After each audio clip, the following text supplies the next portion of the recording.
Welcome to Found with Trish and Sherri, the podcast. We're here again for episode 4, and we have just a hodgepodge of things to talk about. We've shared my story, we've shared Trish's story, and then we had some just kind of loose things we wanted to chat about on this episode before we start getting into our interviews. So, after years of sharing adoption-related experiences between ourselves, we're happy to be able to invite you into the conversation. So, Trish, we wanted to expound a little bit more about our stories. I think you were going to talk a little bit about finding your biological dad. That was very interesting because it was an outcome that we had thought about but had not quite prepared for. When we did all the searching and such and found him, he had already passed away. And I could not find any other information. It seemed like we found him on Find a Grave, which was interesting, and couldn't even get any family ties from there because it said a friend had managed the remains, and that wasn't very helpful for searching. But when we did finally find out who he was supposed to have been an only child. But apparently one of our DNA search angels found that he was not, and he had an older sister. And that is how we tracked down that entire side of the family. So it was a disappointment that he had been deceased already, but it was wonderful to find new people. And so I had an aunt and a cousin on that side, and they were very open and welcoming. One kind of hung back a little bit, but eventually we all got to be much closer and wonderfully accepting. There was a lot of dysfunction on that side of the family, though, that was very surprising and shocking. A lot of abuse and addiction and mental health issues and tragedies. And it was difficult integrating some of those things because so much of it was outside the realm of what I had kind of hoped to find. Right. And so what I've tried to do is try to focus on the positive things and realize that if nothing else, I've stopped that generational repeat of, addiction and abuse and things like that. So they tell you to be prepared for everything, but I honestly don't know how you'd be prepared for that, especially when he can't talk about it and defend himself. But luckily my cousin grew up with him, and so he had asked me, how much do you really want to know? And I'm like, everything. I'm an adult, I can handle it. So I got a lot of nitty-gritty details that I wasn't really sure, and there's still nitty-gritty details coming out now. And that is one of the reasons that it was a lot harder, I think, because it wasn't the story we all hoped for, that, oh, you come from this great family and they just weren't able to take care of you. And it was a lot different than that. And I won't go into, super detail for their privacy, but it was definitely shocking and eye-opening. Yes. And the other thing was the search angel had found, after I had started looking for the family, had found that there were some really, like, prison and things like that were very shocking. And I got a great apology from them that apparently, that was something I should have been notified about before I started contacting family. So we really weren't prepared for that either. No. It was a lot to handle. But that is one reason why I've told my daughter, if she wants to search, because she's adopted as well, I will be more than happy to help her search when she's an adult. Right. Just because I don't know what we'll find. I don't know who she'll find. And I think if I had found out a lot of this stuff when I was a teenager or younger, it would have changed who I thought I was. It was difficult enough thinking, wow, how can this be the same, makeup as I am? Right. But I think plus having you and a supportive family and supportive friends helped a lot to kind of integrate that. And you'd think at my age, it wouldn't really matter that much as to who you were, that you you think you know who you are, but it did Right. cause a lot of questions and looking back and some soul searching. Self-reflection. Yeah, Yes. Yes, self-reflection, soul searching. definitely. Yeah. So, Right. and you were a big I help with that. Thank you. I think we got away with 48 years of just feeling like independent beings. Like, who we were is who we were because that's who we were, and not having to take on the mantle of whatever the family stigma was or whatever the family diagnoses were. Or it was hard for me as well, finding out some of the issues that ran in families. And we talk a little bit about when moms are pregnant with babies, like they can pass on trauma. And I'm sure our pregnancies were scary and somewhat traumatic, and knowing that separation was coming up. Um, but Trish finding some of the things she found really rocked her. And it was scary, and I was not really sure how to help support her through that because I had never been through that with anybody else. Um, we talked a minute before we came on about the morbid fears that we had and have, and definitely finding them when it was too late was one of them. I'm going to wait too long, and then when I do search, they'll have passed. But again, in the last when I told my story, I do believe things happen in the time that they're supposed to happen for whatever those reasons are, even if we're not happy with them. But it was pretty cool that we got to find 3 live parents. And what were some of your other fears, Trish? What can you think of? Growing up, since we lived in such a small town, it was already pretty tiny. And I mean, honestly, I know people who are married to people that are pretty close to them. I know one girl we went to high school with that didn't even have to change her last name. It So was a small town. It is a yeah, small town. it is still a very small town. Yes. And I always had the fear of, what if I find somebody who's my cousin or my brother? We start hanging out, we start dating. Oh my God, this has happened in the past. What would we do? Um, what if I work with my dad? What if Right. I've, what if my mom's the school teacher across the street? Just really weird things. And always, almost, when you thought about it, once in a while, it'd be, if people were talking about, like, hi, oh, my family's this, or my family's that, or my family's the other. It's like, well, the only place people look like me is England. So if there would be a big, something about England, I'd be kind of looking at the crowd once in a while and go, I wonder if. Right. And there was always that kind of fear of, what if you got entangled with Somebody you were related to. Oh yeah, just Yeah, bad. I've seen TV shows that had episodes about that. It's crazy. I always had in the back of my mind, what if I was a product of rape, of a traumatic situation, of incest or something that I wouldn't necessarily know how to deal with, and that I wouldn't want to bring up to somebody else when I did find them, if I did find them. I think you talked a minute about being scared that you might ruin their lives. Yeah, And actually we both came close with that, with your mom, your biological mom, and my biological dad. You want to talk a minute about that?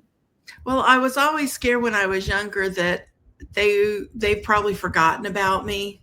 Now, as an older person, I can't imagine there's any way to forget you were pregnant and had a baby. I mean, that's a pretty significant Right. thing.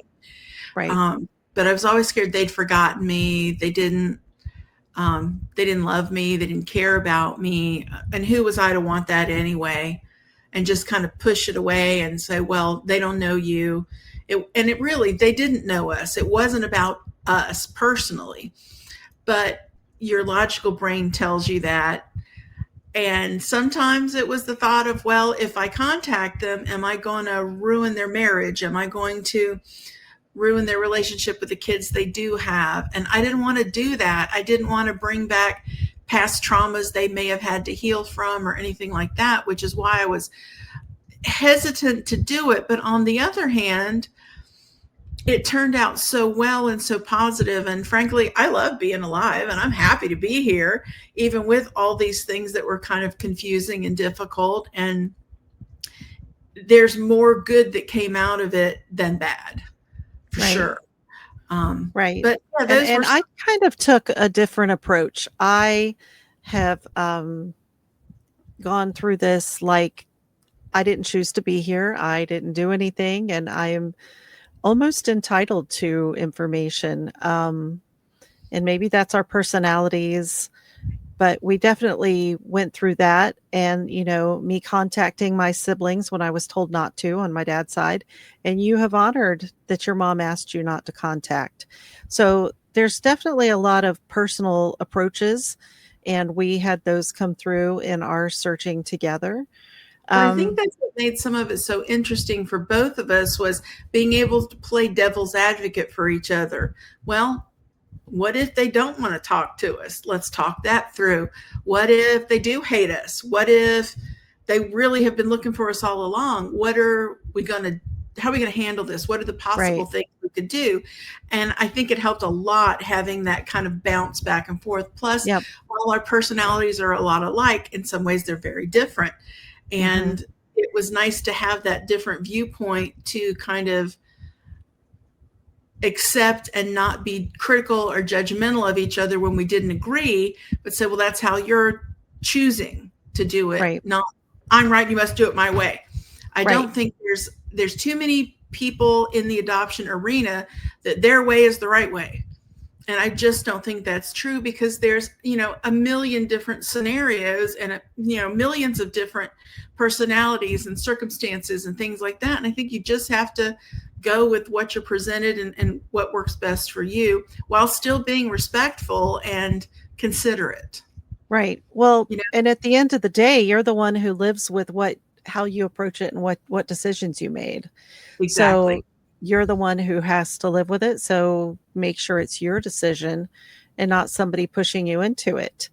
Mhm. I did get the book, The Girls Who Went Away, The Hidden History of Women Who Surrendered Children for Adoption in the Decades Before Roe v. Wade, which Trish and I have talked extensively about what's in this book. And I know I'm late to the game on that, but I'm super excited to start reading that together with Trish.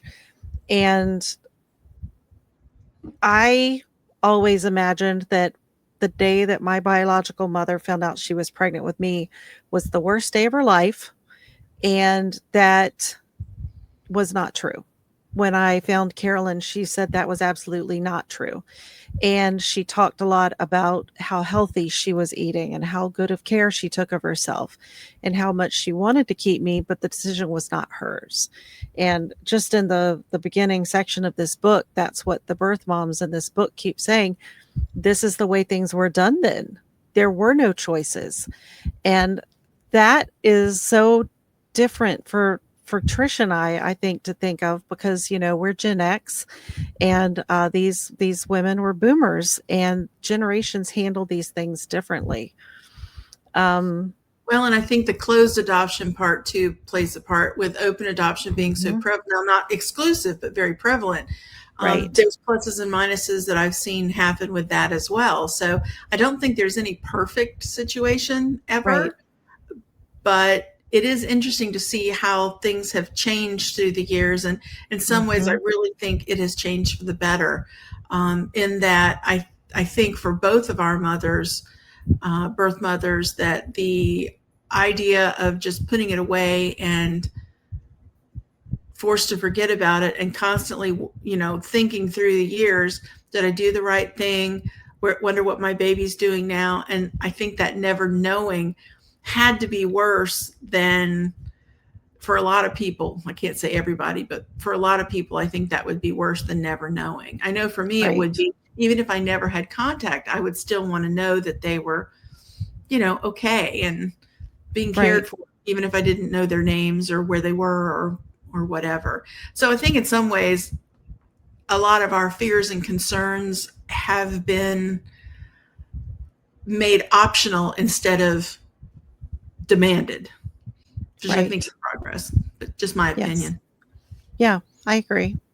Um, what are some of the best things you think that have come out of this, Trish, for you? Oh gosh. Well, I've said before, learning what my birth name would have been was huge. And I don't really know why. I never felt like my adopted name was me. Even as an adult, it still never really felt like it fit. And once I heard I Mhm. have my name, I went, oh, okay, I get it. That it just clicked, and I thought that's who I am.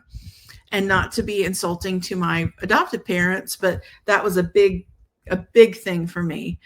Mhm. Um, Knowing where I came from, having medical information was That's massive. huge.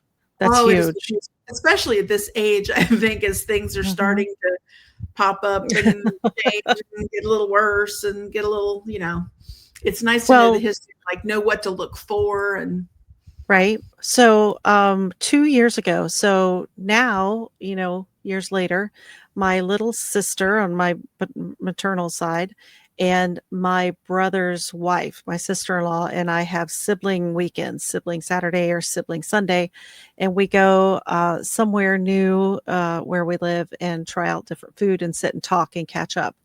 And a year and a half ago, we had a sibling get together. And I walked in and I said, "Ugh, how do you twist your ankle in your sleep? Like, how do you do that? Who does that?" Because I'll wake up and my thumbs and my ankles are twisted. And I was like, I don't know what's going on. And my little sister goes, "Oh, that's the EDS." And I was like, the what? She was like, "That's the Ehlers-Danlos syndrome."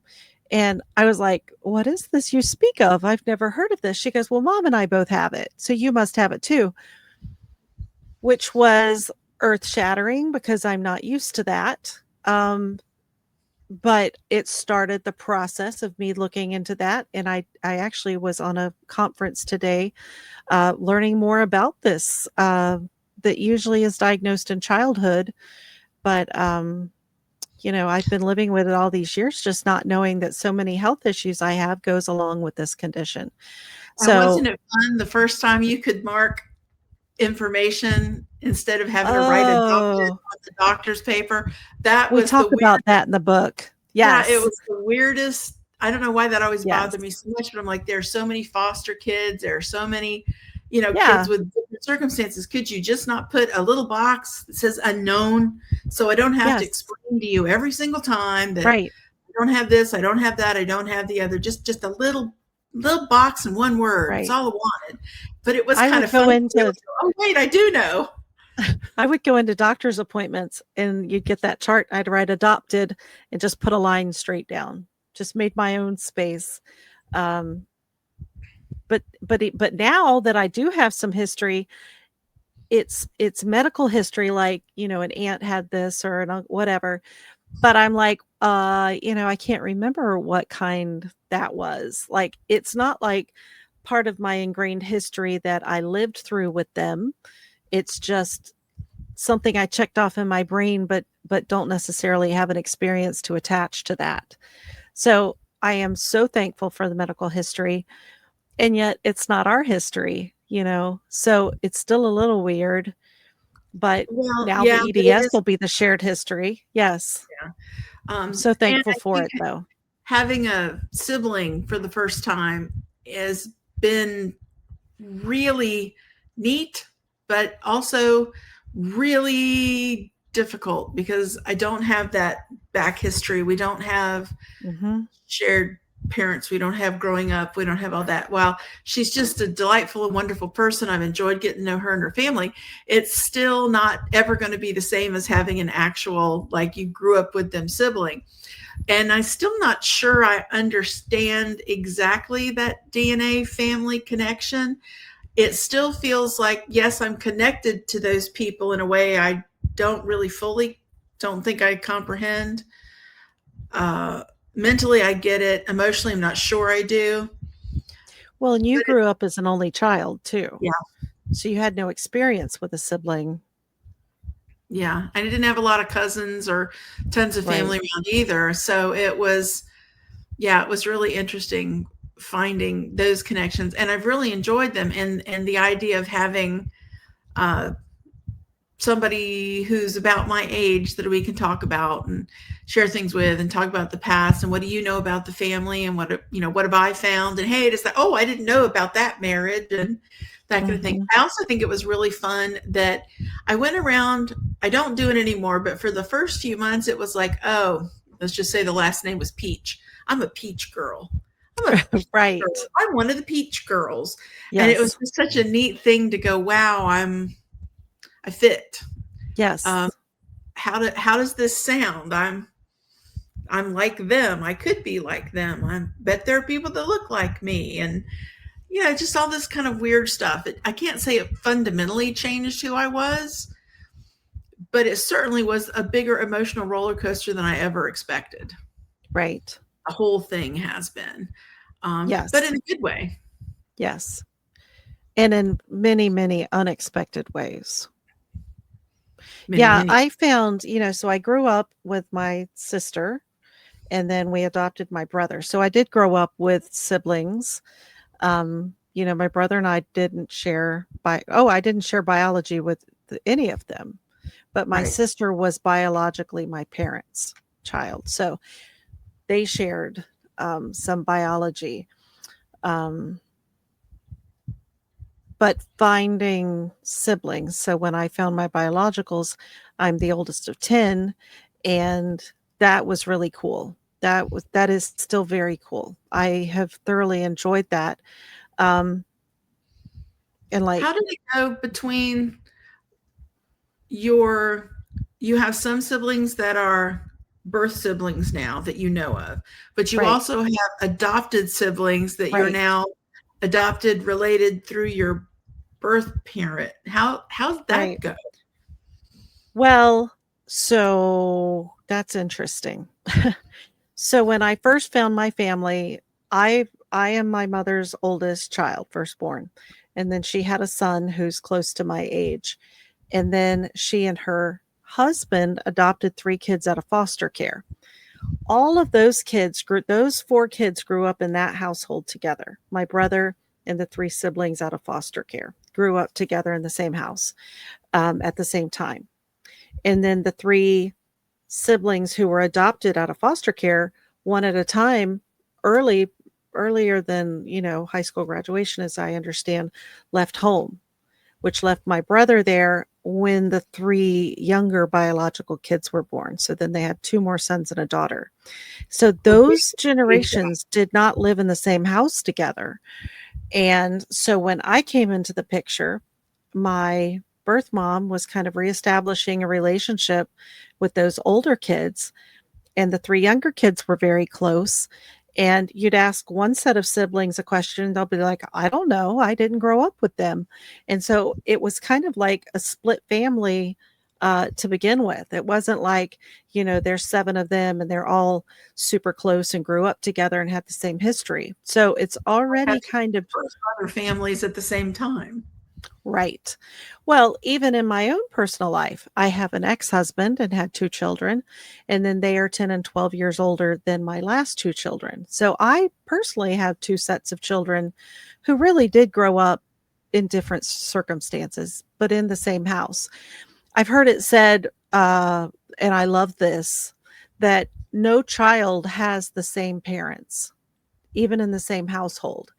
So I like, agree with yes, but that is giving so much grace when you can understand that to the parents, of whatever their situation is at the time and whatever they're going through. And again, I couldn't understand that as a young person. I had to be an adult to get to that point to understand.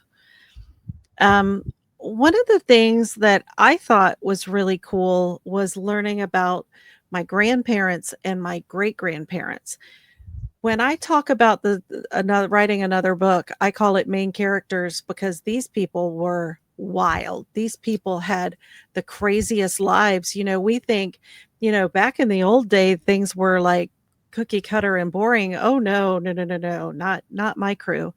And like I grew either apparently. my my maternal grandmother was I think she was in the Navy or the Army or the Navy, and taught sailors how to sail from the stars and knew multiple languages, and was just sounds like such a interesting person to spend time with. Of course, she was gone by the time I came around, but it's fascinating for me to learn about their histories. So not just putting myself on the map, but really, hammering it down with these, I had that grandparents and too. great grandparents. I had that too, because and one of the things I always have had a real issue with, and it came up with my daughter as well, was school assignments were sometimes very Mm, difficult because mhm. sometimes the teachers would be too demanding that you put your family history, but they would do it in the same thing as teaching about DNA and genetics. And it was either embarrassing to have to go, well, these aren't the same thing. Which one do you want? Right, Well, I don't necessarily want to explain to everybody I go to school with about adoption. I don't want to be the poster child at, 10 years old or right, 12 years old or whatever. right. And, but I do feel that connection, and it's weird. I hear about my adoptive family way back, but it doesn't it resonates with me, but it doesn't have the same resonance as the genetic go down, like, oh, well, this skipped you. Oh, but your grandfather. And Mhm. then this skipped me, but your great grandmother. And that was kind of really a change.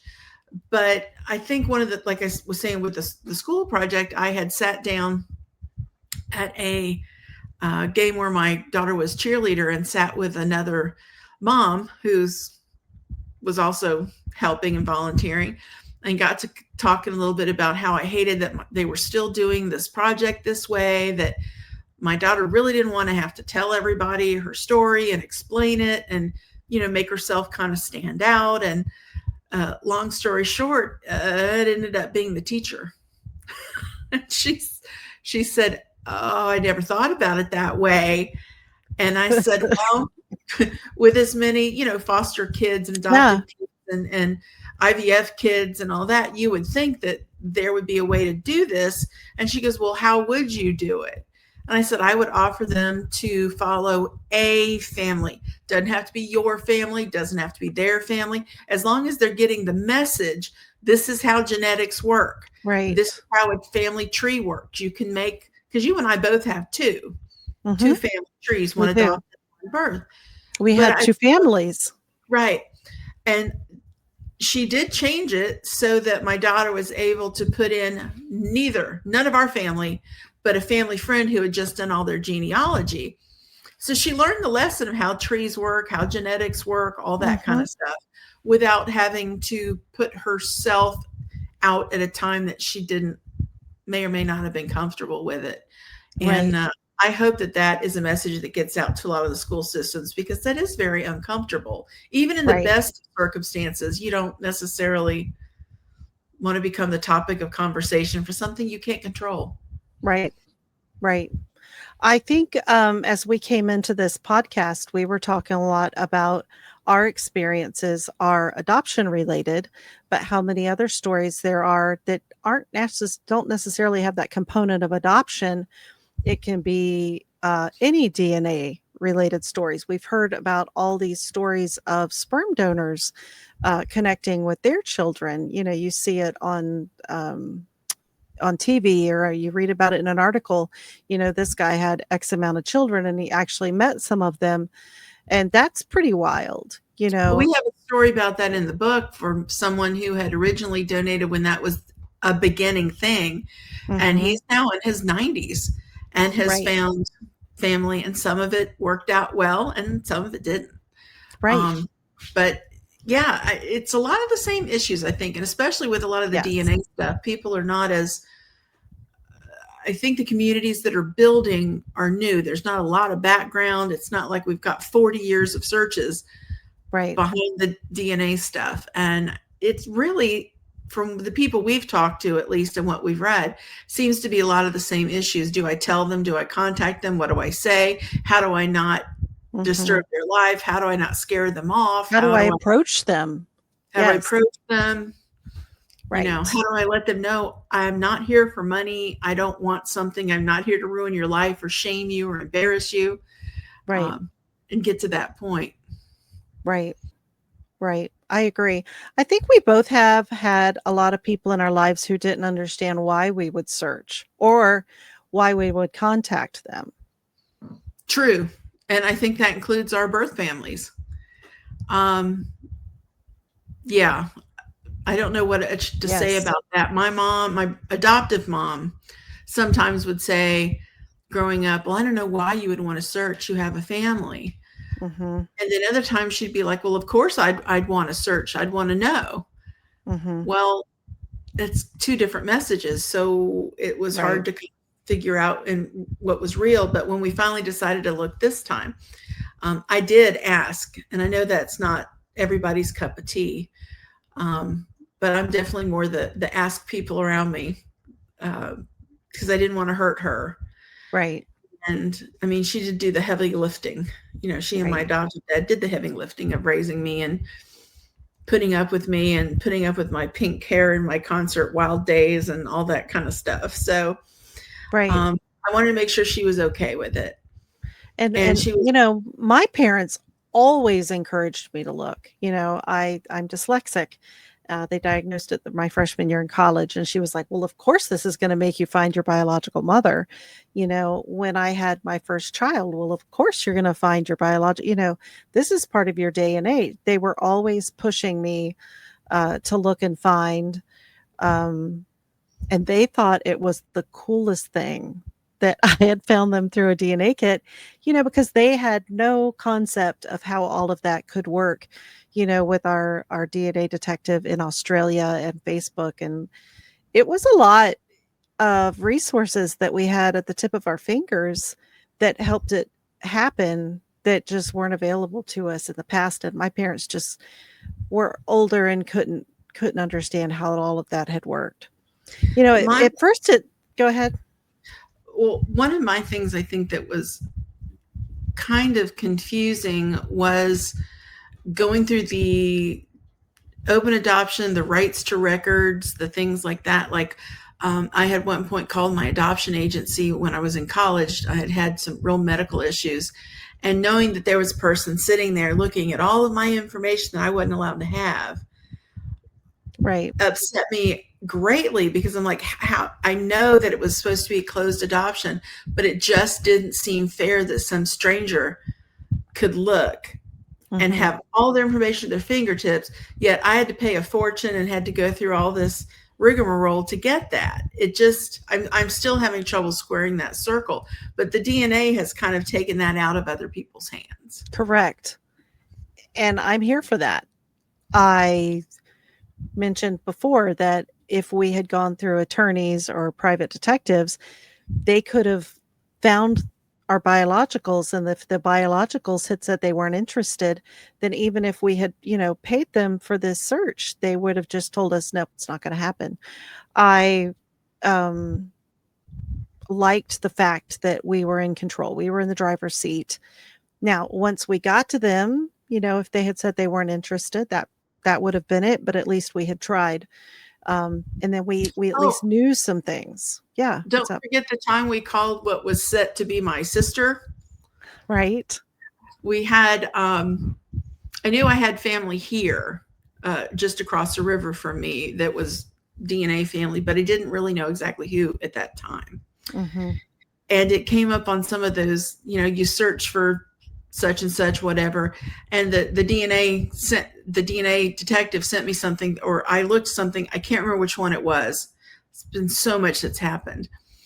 But I pulled it up, and there's my dad's name, and there's what I think is my grandmother's name, and a whole bunch of people that were listed as being their relatives Mhm. here. And I was like, oh my heavens, I know somebody that works at this, let's just call it an insurance agency. I know Mhm. somebody that works for this guy. And oh my heavens, could my sister possibly like live right here with me? And and we have somebody in common, just as like what happened to you. And I ended Mhm. up at one point calling them and just, asking and finding out, you know, she's like, there is just no way that you're my Right. people. It's may say that online, but there's Right. just, no way. Mhm. And it turns out they absolutely were not. Correct. Uh, but they're really good natured about it, really, really. And That I was was very nice. yeah, Yeah. how I found out, and that this is listed online, and they're like, well, online's wrong. Right. So Right. That's why Trish and I did keep coming back to the fact that if the DNA didn't show it, if the DNA didn't prove it, it was not meant for us. That we bumped into that a couple of times. But what does the DNA say? Well, we yes. see this, that, and the other, but what does the DNA say? Yeah. Yeah. Did you have any friends that were against you searching? I do not have the personality that people would tell me that. I don't think anybody would I don't think anybody would say, "Hey, Sherry, that's Great. not a good idea." Because if you tell me that, that's gonna make me do it. That's gonna make me do it more. So I don't remember anybody telling me they didn't think I should I do asked it. if you were sure, but I didn't tell you not to. Right. I was always sure. Um, I think I got pretty lucky with what I found now that we've been around the block a little longer. Um, because it can be sticky. It can be sticky. And I think some of those morbid fears that we have are the situations that people walk into. And what do you do with that? Um, Even since we found them and since I got answers and since we wrote the book, because writing the book was literally like pulling off a top layer of skin. It was so raw, it was so emotional, and I still go back, and when I do read through it, it just brings it all back up to the surface again. It, and so I was going to say I have put myself in therapy over it, just finding some of the things that I found, just to have a professional to bounce the ideas off of, and to kind of keep me grounded, um because it's earth shattering. It shakes your foundation of who you thought you were, who you are, who you want to It's not be. taken lightly, that's for sure. It is It's not not to be taken lightly. yeah. I Yeah. noticed that I had friends that read the book who had gone through it with us and Hmm. had followed the steps and had listened and talked to, me or talked to both of us or whatever. And when they read the book, they were like, I had no idea. It didn't really hit me Right. until you Right. put it all together and did it in one, quick read Right. versus, a little here, a little there. Now, granted, I'm usually not that, you're way more open of a person than I am about feelings and stuff like that. So I have to put a grain of salt with that too, that I don't usually go telling my personal business everywhere. Yeah. But I thought that was interesting that so many people around me were like, I really didn't understand what you were going through. I didn't Yeah. understand some of the difficulty. I didn't understand some of the happiness. I mean, you know, Right. they Right. just didn't have, but once it was all put together, it made a lot more Makes sense. a lot more sense. And I think from the time we found my birth mom was February 14th of 2017. And then I don't know, 4 months later, we found my biological dad. We found your mom first. And then what month do you remember did we find your biological dad? Don't remember, but it took a while. He was probably the hardest one to find out of Okay, everybody. you say it took a while, but when we were in those Facebook groups where people were searching, some people had been searching for decades. And even Okay, if not relative decades, to us, it took a while. it felt like it took forever. But Yeah. we definitely had found all four of them within a year. Yes. Which is Yes. quick. Like you said, yes, compared to some people, We it was found very three of the four within like 4 or 5 months of each other. right. So it was a lot of emotions and a lot of processing to happen quickly. And for me, it was a lot of siblings to fit in. it was a lot of us guessing, like, what was my biological dad thinking? How was his wife reacting that he was thinking this way? What about the sisters? And then in the meantime, I had a brand new grandbaby, and I had my biological mom, and immediately the whole family got together, and there were all of these people to process, and it's amazing, and I wouldn't change it for anything, but it's tricky to fit a lot of people into your life All at once. all at once. Yeah. And then Trish and I helped some other people. So we have some exciting interviews coming up. We've got my biological mom, we've got my biological baby sister, and then my sister in New York, Laura. So we have one on my mom's side, one on my dad's side. Trish and I have a friend from high school that we grew up with, and we walked through the experience when he found his biological mom and his biological dad, and his wife and daughter were very involved in that. I'd like to get their perspective because I think his daughter was the one who was really pushing him to find his people. And he grew up with an adopted sister who has since passed. And we've just got a lot of people coming up. I'm really curious to see what those interviews turn out to be like, Trish. I am too, especially since the one you were just talking about, when he found them, they were only a few hours from where he lived as well, but he'd moved halfway across the country. Right. And I'm just thinking, the world is supposed to be so very big, but sometimes it's just really, really small. Really small. Right. Right. And like you growing up in Palaca and our childhood friend having a biological connection with you, that was one of the mind-blowing pieces of our story, finding that out. And I actually reached out to her and just asked if she'd do an interview as well. I haven't checked to see if I heard back from her yet. Well, one of the other things I think that we'll talk about in future episodes that we really haven't really gone over, and I think we're both still working on, is after the book, years later, we kept our DNA trees open on the search sites, and people came out of the woodwork that we were seriously not expecting. Right. And that has been really interesting, being on the other side of having people come find you instead of being the one looking. And we'll talk about that at some point too. Well, so my husband had somebody find him. So actually we're going to interview her this weekend as well. So we have some really exciting things coming up. I can't wait to see how they turn out, because this has been me and Trish, but it's always been me and Trish. So like we said earlier, we're ready to grab you guys into the conversation and hear what you have to say. So for now, thank you for joining on this episode of Found with Trish and Sherri, the podcast. Please like and subscribe so you never miss an episode. If you have a related story you'd like to share, please send us an email at foundwithtrishandsherri@gmail.com. And if you could be part of an upcoming episode, we'd love to hear your story. If you'd like to know more about the stories that inspired this podcast, check out our book, Found: Adopted Friends Search for Their Birth Families, which is available at Amazon. You can also find us on Spotify, Apple Music, Instagram, TikTok, and Facebook. So thank you, Trish. Thank you. And we'll see you next time.